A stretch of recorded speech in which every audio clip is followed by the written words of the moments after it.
All right, so we're going to ask just a couple of questions from the audience because I know everybody wants to see the show.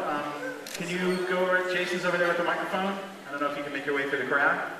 Head over to Jason. Just try not to... Just go on up. Yeah, if we can fit it in.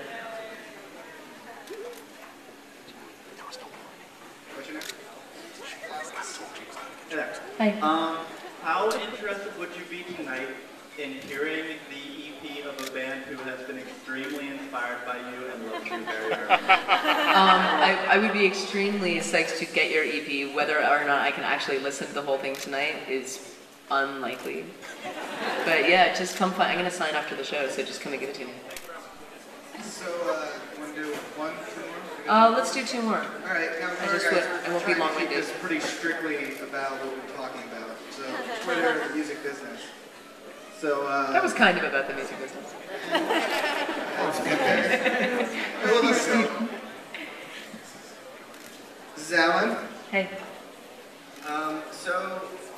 Somebody correct me if I'm wrong, but I think it was Mariah Carey recently that had an album that was ad-supported. Like the insert actually had... Yeah. I heard about that. I just wondered what you got a comment about. Well, I mean,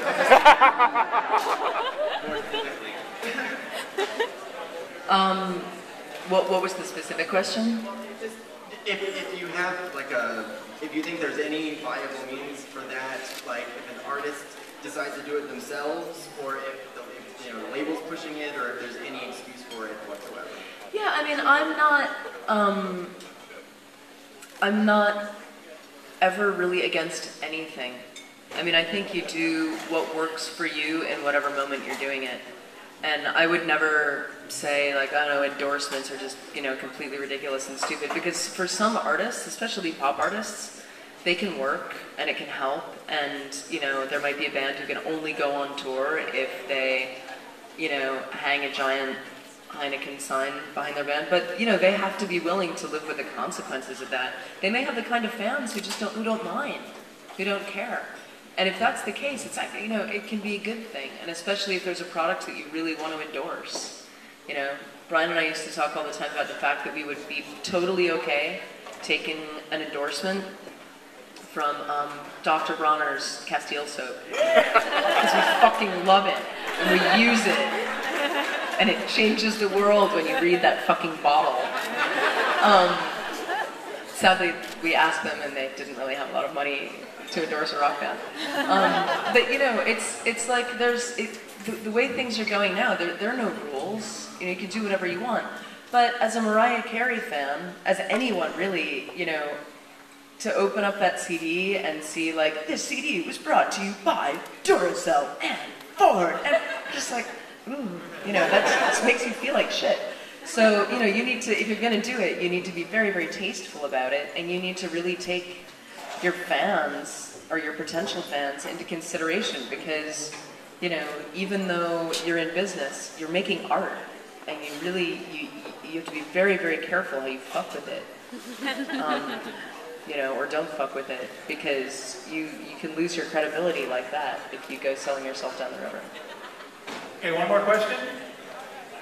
All right. Go over or under. Kate Bush is awesome. The Dreaming? What's your favorite album? What's your favorite Kate Bush album? The Dreaming? Hounds of Love. Hounds of Love. That's kind of like commercial love. Kick Inside, maybe. You know the song Maybe Kick Inside. Houdini? Lost the Dreaming? I remember The Dreaming as well. That's the one, trust me. You were a Kate Bush fan. That's always the class. That, I'm in my mid-40s, I might not be able to get quicker. Yeah. All right, we have Sheba, right? Hi. I have a dorky question. Good, that's what this whole thing is about. If you don't notice, we're at a rock show and we're talking about the music business. Your album name, Who Killed a Mountain Calmer, is that Twin Peaks related? Yes. That wasn't about the music business. Fired. Michelle. And on that note, can everybody give a big dance to Amanda for taking part? Thank you. I have one final thing to add, which is we've been doing this for the last couple of nights. You guys, if you had come to my show at the 9:30 Club with the Danger Ensemble, you would have seen this as well. My support act and my backup band tonight, Nervous Cabaret, are going to be passing the hat at the end of their set, and I will come out and remind you, and for the people who are coming in late. And this is actually, you guys, if you read my blog, you've read about this. They are making very, very little money on the road with me, and you can support them by buying their CD, buying a shirt, or if you don't have enough money to do that and you like their set and you want to support them and me on the road, when they come around at the end of their set with their hats, just put in $1 if you can afford it, or $5 if you can afford it. And there are a lot of people here tonight, and if you just do a little bit, it will mean the world to them, and it will make a huge difference. They're from Dumbo, Brooklyn, and they're one of the best bands And they're in awesome. America. They're great. And old friends of this guy. So thank you guys so much for coming. And I'll take a picture of everybody with Amanda, if that's okay. Can we get the house lights to come up, like totally bright out in the audience, so we can take a picture of everybody? This way? Yeah, could you guys turn up the house lights on the audience? Yeah. So I'll just take a picture out this way.